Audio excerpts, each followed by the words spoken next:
haters, man, I treat them like the enemy. Had a couple traitors, man, but now they know the penalty. I tell them, see you later, fam, I do not need this jealousy. I got no time for failure, man, I wanna leave a legacy. I lock in and I'm sold out, pop up for the whole crowd. I got this, I roll out, I promise, have no doubt. I'm all in, here I go now, call in, you ball out. Take hostage, the pros now, they novice when I throw down.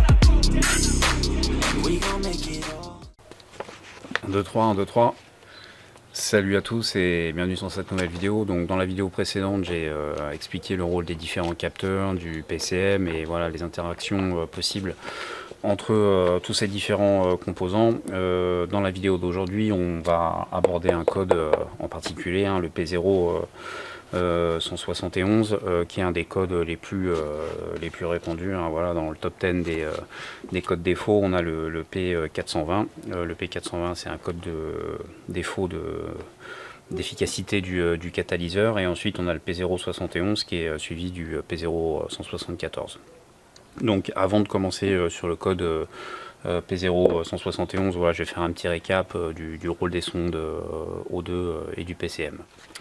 Donc le PCM, il est là pour s'assurer, entre autres, que voilà, le moteur fonctionne correctement, et il utilise les sondes O2 pour mesurer la quantité résiduelle dans les gaz d'échappement, et en fonction de l'information qu'il va avoir à travers les sondes à oxygène, il va agir sur le mélange, à savoir il va l'enrichir ou il va l'appauvrir en fonction de ce que vont lui remonter les sondes d'oxygène. Donc si les sondes d'oxygène détectent un mélange trop pauvre, donc là on va avoir une quantité d'oxygène qui va être plus importante qu'elle ne devrait être, le PCM il va augmenter le temps d'ouverture des injecteurs pour augmenter la quantité d'essence injectée. Donc ça il le fait avec les fuel trim, short term d'abord et long terme ensuite.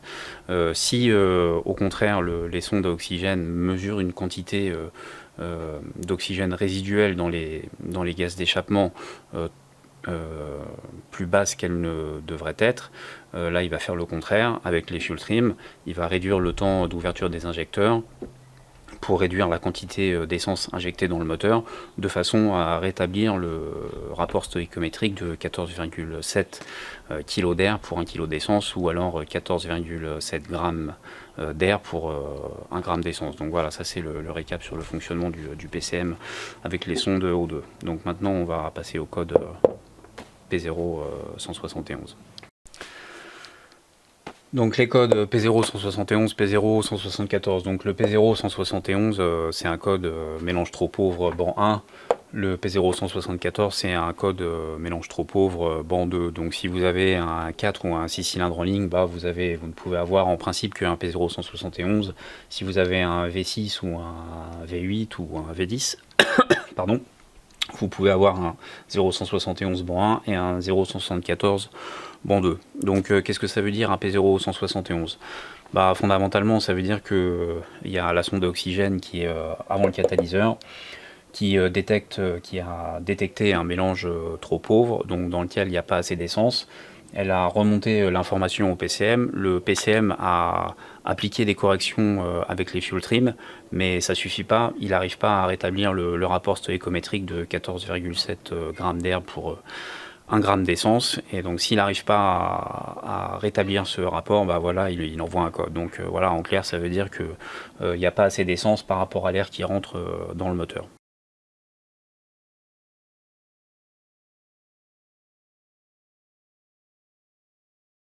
Donc maintenant je vais essayer d'expliquer voilà, quels sont les symptômes du P0 171. Donc typiquement tu peux avoir des problèmes de performance, voilà, si la pompe à essence n'arrive pas à délivrer assez de carburant, ou n'arrive pas à avoir la pression demandée par les injecteurs, tu vas avoir moins d'essence qui va être envoyée dans l'admission. Donc tu vas avoir plus d'air dans les gaz d'échappement, et ça la sonde va le détecter tout de suite. Donc voilà, elle demande au PCM, le PCM va corriger, va augmenter le temps d'ouverture des injecteurs pour compenser, pour essayer de rajouter de l'essence, pour retomber sur le 14,7 pour 1 sur le rapport stoïchométrique. Ou alors si tu as de l'air non mesuré qui va rentrer dans l'admission. Typiquement, si tu as une fuite d'air après le débitmètre, ça c'est de l'air qui va rentrer dans l'admission, qui va être non mesuré. Bah voilà, c'est pareil, cet air, cet oxygène, il va passer dans la tubulure d'échappement. Il va y avoir plus d'oxygène au niveau de la sonde, et voilà, bah là c'est pareil, elle va essayer le PCM va essayer de corriger, mais bon, jusqu'à un certain seuil de 15, 20 ou 30% selon les types de véhicules, selon les fabricants. Voilà, chacun fait un petit peu sa sauce. Donc voilà, maintenant je vais vous montrer comment ça se traduit au niveau des fuel trim. Donc en premier, je vais mettre le STFT, Short Term Fuel Trim, LTFT, Long Term Fuel Trim. Là on a 0. Donc ça c'est bien pour voir ça, c'est bien d'avoir un lecteur de code graphique qui permet d'afficher les courbes. Les valeurs c'est bien, mais bon, c'est toujours pourri, des fois ça aussi trop vite pour le lecteur, on n'arrive pas à voir. Alors que si vous avez un lecteur graphique, vous pouvez voir la réaction des fuel trim. Donc là on a un P0 171, donc on a une condition qui est pauvre. Donc si on a une condition pauvre et qu'on a un code pauvre, ça veut dire que le PCM n'arrive plus à corriger, donc il essaye de corriger, il commande les injecteurs pour injecter plus d'essence, mais voilà, ça suffit pas. Donc typiquement, on a le Short Term Fuel Trim qui est à, on va dire, plus 30%, et le Long Term Fuel Trim qui est lui, pareil, il est à fond. Ah, désolé pour le coq, hein, c'est la campagne ici.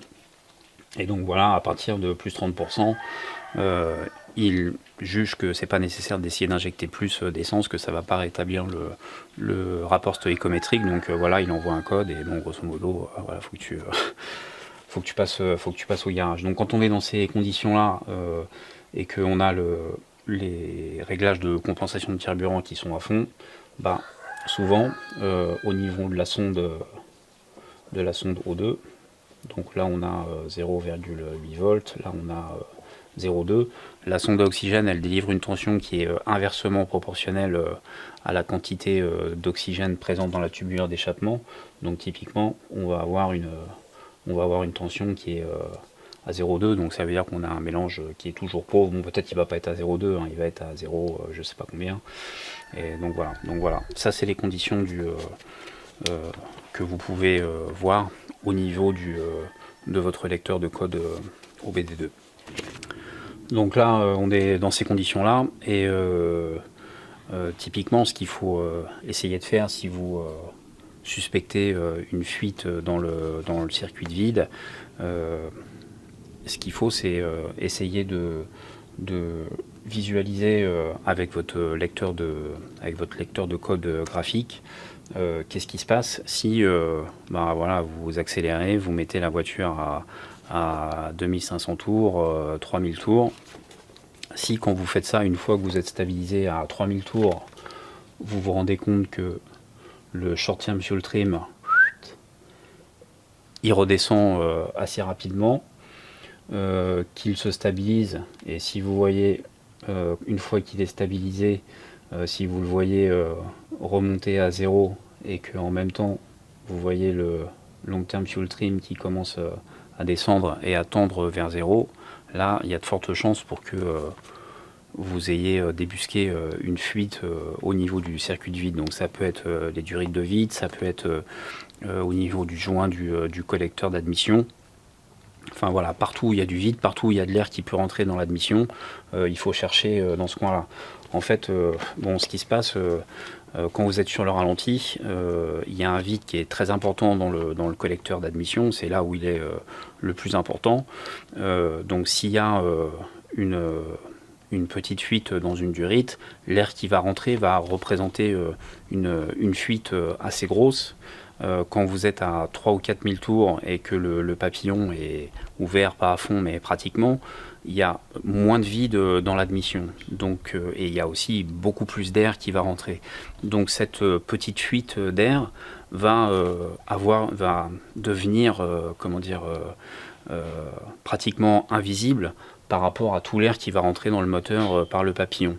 Donc voilà, si vous vous retrouvez dans ces conditions-là, ça veut dire que là vous avez une fuite d'air. Il faut chercher au niveau des durites, il faut chercher au niveau du joint du collecteur d'échappement. Donc je répète,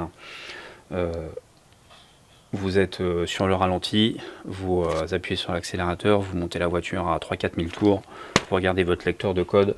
Si vous voyez que ça évolue et que ça revient à la normale, ça veut dire que vous avez une fuite de vide. Voilà, encore une fois, une petite fuite quand vous êtes à 3 ou 4 000 tours et qu'il y a, je sais pas, 3 mètres cubes d'air par minute qui vont rentrer dans le moteur. Cette petite fuite, elle va pas se voir.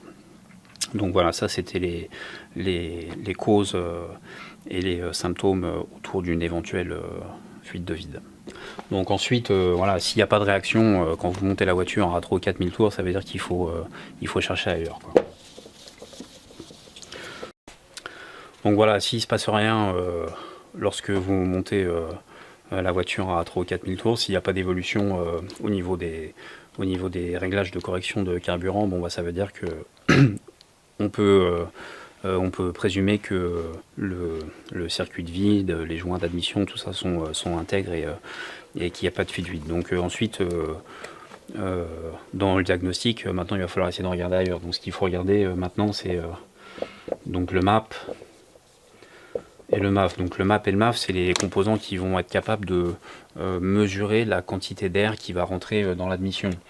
Donc le MAF, c'est un capteur volumétrique, donc il y a une espèce de fil qui est chauffé par un courant qui circule dedans. Plus il y a d'air, plus le fil chaud est refroidi, et donc ça fait une variation du courant qui va circuler dans le fil, et ça le PCM arrive à le capter. Donc il arrive à savoir la quantité d'air qui va rentrer dans le moteur. Si vous avez un MAF qui est encrassé, si vous avez un MAF qui déconne, typiquement ça peut vous faire un code P0171. Sur les Jeeps, c'est plus cool parce qu'on a un MAP. Le MAP, c'est un capteur de pression qui est dans l'admission. Si vous débranchez la durite, qui va au booster, ou si vous débranchez une durite du circuit de vide, tout de suite le ralenti va monter à 1500, 2000, voire plus. Donc sur les Cherokee, sur les Jeeps de manière générale, avec le MAP, le symptôme, si vous avez une fuite de vide, c'est voilà, vous n'arrivez pas à avoir un ralenti à 750 tours, mais vous avez un ralenti à 1200, 1300, 1400, 1500 tours. Donc pour ça, c'est assez cool. Sur certains véhicules, vous pouvez avoir un MAF et un MAP, vous pouvez avoir les deux, donc là, ça devient compliqué pour le diagnostic. Donc ensuite, les causes éventuelles d'un P0171, à la limite, c'est par ça qu'il faut commencer en premier dans le diagnostic. C'est voilà, s'il n'y a pas assez d'essence qui arrive dans le moteur, ça veut peut-être dire que la pompe à essence est fatiguée, ou que vous avez éventuellement un filtre à essence qui est bouché. Mais bon, ça reste quand même assez rare. En France, on a une qualité d'essence qui est quand même super bonne. Voilà, les filtres à essence, avant de les boucher, il faut quand même y aller. Vous pouvez avoir aussi des problèmes d'injecteur, un injecteur qui est bouché, ou qui donne pas, ou plusieurs injecteurs qui donnent pas la quantité d'essence nécessaire. Mais voilà, ça peut aussi vous faire un P0171. Donc pour ça, ce qu'il faut, c'est déjà dans un premier temps essayer de mesurer la pression d'essence au niveau du rail. Pardon, encore une fois, sur les Jeeps, comme sur beaucoup de voitures américaines, il y a souvent une valve Schrader là, qui permet de raccorder une jauge et de savoir exactement la pression qu'il y a dans le rail. Vous pouvez aussi la mesurer en demandant à quelqu'un, voilà, d'accélérer en même temps pour voir si la pression ne chute pas. Et puis un P0171, ça peut être aussi tout simplement un trou dans le tube d'échappement. Si vous avez une tubulure d'échappement qui est un peu pourrie, vous avez le tuyau d'échappement. Là ici on va faire le 4. Vous avez la sonde O2. S'il y a une fuite ici avant la sonde O2, ou entre le collecteur d'échappement et la sonde d'oxygène, si vous avez un trou dans l'échappement, avec les ondes de pression qui vont dans l'échappement, vous avez du positif, du négatif, et quand il y a du négatif, hop, vous avez de l'air non mesuré qui va rentrer dans l'échappement, qui va passer devant la sonde va le détecter, et la sonde, elle va reporter une condition pauvre, alors que dans ce cas-là, tout va bien.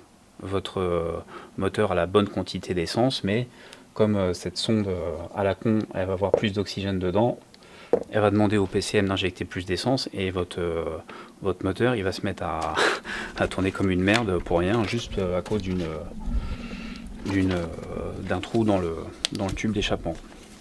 Donc voilà, ça c'est les causes principales qui sont à l'origine d'un code P0171.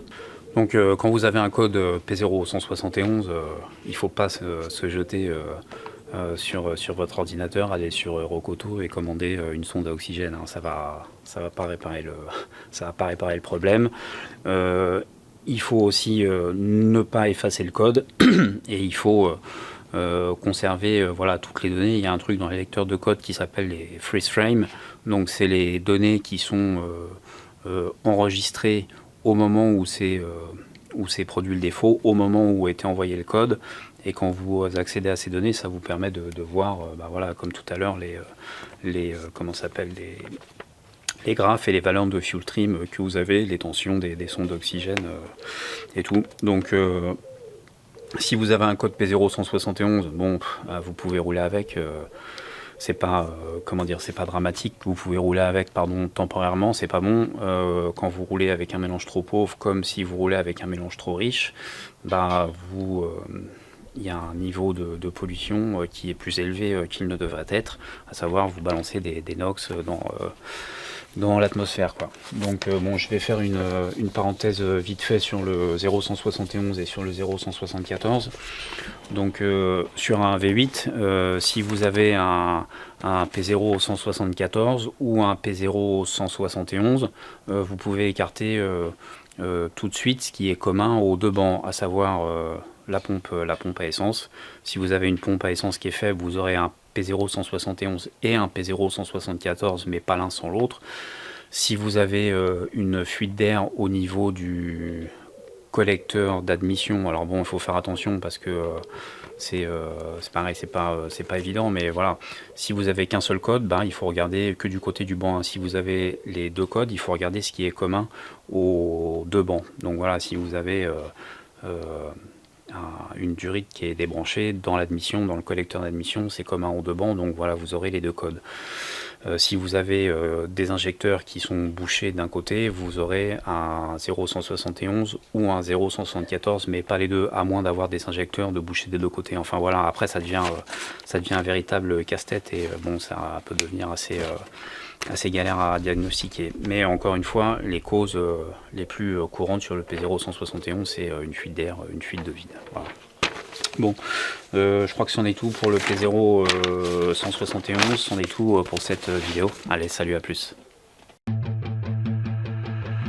I remember getting too drunk with my best friends. I remember getting fucked up with my girlfriends. I remember drinking all nights on the weekends. I remember wishing this night wouldn't ever end. I remember teaching her to mini, but from beyond, that's what's up. First date, getting drunk. Second date, I fell in love. I can never get enough. Life can get a little tough. When it gets a little rough, you look back at the good stuff. Sipping on some with a girl who's feeling frisky, and my world is spinning tipsy, man, this alcohol just hit me, baby. Are you coming with me? Take a shot and let's get busy. Got the whole damn night, let's do something hella risky. I just wanna make a memory, she don't wanna ever leave. Wanna leave a legacy, we're sipping on the balcony. I'm mixing like it's alchemy, I'm fixed on her anatomy. We're living life lavishly, we live it like a fantasy. Sometimes I drink too much, sometimes I get too drunk.